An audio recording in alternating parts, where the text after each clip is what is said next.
Side by side refrigerator മേടിക്കുന്ന എല്ലാവർക്കും ഉള്ളൊരു സംശയമാണ് ഇതിൻ്റെ കറണ്ട് കൺസപ്ഷൻ എങ്ങനെയാണ്, ഇത്രയും വലിയൊരു ഫ്രിഡ്ജ് നമ്മുടെ സാധാരണ ഒരു വീട്ടിൽ ആവശ്യമുണ്ടോയെന്ന്. അപ്പോൾ ഒന്നാമത് ഇതിൻ്റെ കൺസപ്ഷൻ്റെ കാര്യം പറയാം. നമ്മുടെ സൈഡ് ബൈ സൈഡ് ഒന്നും സ്റ്റാർ റേറ്റഡ് അല്ല. കാരണം വെച്ചാൽ കറണ്ട് കൺസപ്ഷൻ നല്ല രീതിയിലാകുന്നതുകൊണ്ട് ഇത് സ്റ്റാർ റേറ്റഡ് അല്ല. പിന്നെ വേറെ ഇത്രയും വലിയ ഫ്രിഡ്ജ് വേണോ എന്നുള്ള ചോദ്യം ഉത്തരം എന്ന് വെച്ചാൽ ഞാനത് സിമ്പിളായിട്ട് പറഞ്ഞുതരാം. ഇതിൻ്റെ ഒരു സൈഡ് ഫുള്ള് ഫ്രീസറും ഒരു സൈഡ് ഫുള്ള് ഫ്രിഡ്ജുമാണ് വരുന്നത്.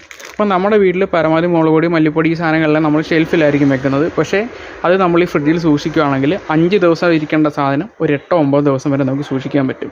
അപ്പോൾ ഇതിൻ്റെ ഫ്രീസറിലൊക്കെ നമുക്ക് മീറ്റ് മാത്രമല്ല വെക്കാൻ പറ്റുന്ന മുളക് പൊടി, മല്ലിപ്പൊടി അങ്ങനെയുള്ള സാധനങ്ങൾ നമ്മൾ ഫ്രീസറിൽ സൂക്ഷിക്കാൻ പറ്റും.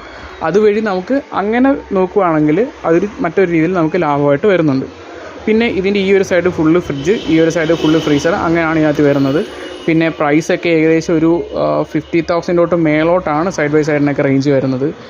നമ്മുടെ വീട്ടിൽ അത്രയും സാധനങ്ങളൊക്കെ വെക്കാനുണ്ടെങ്കിൽ നമ്മൾ വളരെ ആലോചിച്ചിട്ട് ഇതുപോലൊരു സൈഡ് ബൈ സൈഡ്